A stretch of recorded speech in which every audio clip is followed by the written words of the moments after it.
আসসালামু আলাইকুম ওয়া রাহমাতুল্লাহ। প্রিয় শ্রোতা মণ্ডলী, আশা করি ভালো আছেন। আমি আল্লাহ পাকের মেহেরবানিতে ভালো আছি।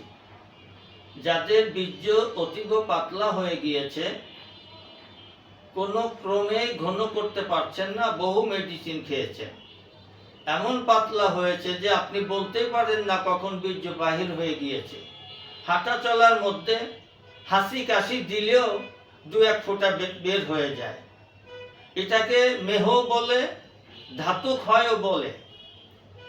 এরকম সমস্যায় জর্জরিত হয়ে বহু মেডিসিন খেয়েছেন, কোনো কাজ হয় নাই, স্ত্রী মিলনে যেতে পারেন না, মনের কষ্টে দুঃখে কি করবেন দিশাহারা হয়ে পড়েছেন।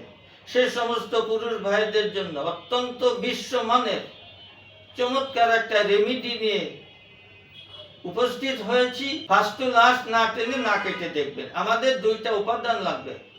বাবলার আঠা বা বাবলার কষ বলে 500 গ্রাম নেবেন। 100 গ্রাম ঘিতে খুব ভালো করে ভাজবেন। একেবারে ঘি আর বাবলার কষ যেন একে অপরে মিশে যায়, ভাজতে ভাজতে যেন শুকিয়ে যায়।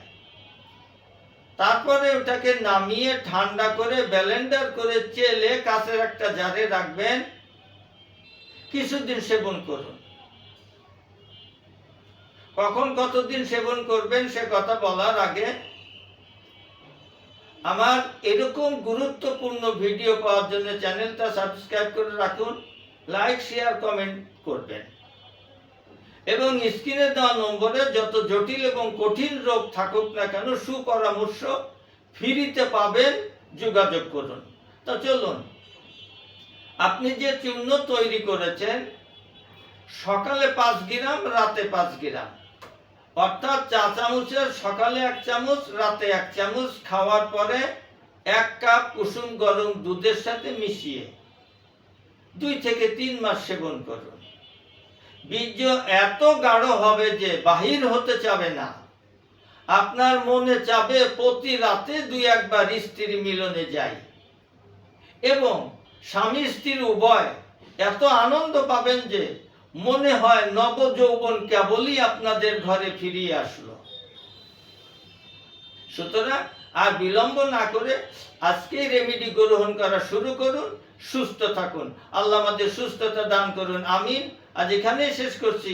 আসসালামু আলাইকুম ওয়া রাহমাতুল্লাহ। যে কোনো রোগের জন্য আয়ুর্বেদিক এবং অর্গানিক ও আসল গাছ লতা পাতার ওষুধ পাচ্ছেন আমাদের কাছে। সুস্থ থাকতে আজই অর্ডার করুন কিংবা পরামর্শের জন্য হুজুরের সঙ্গে যোগাযোগ করুন নিচে দেওয়া নাম্বারে।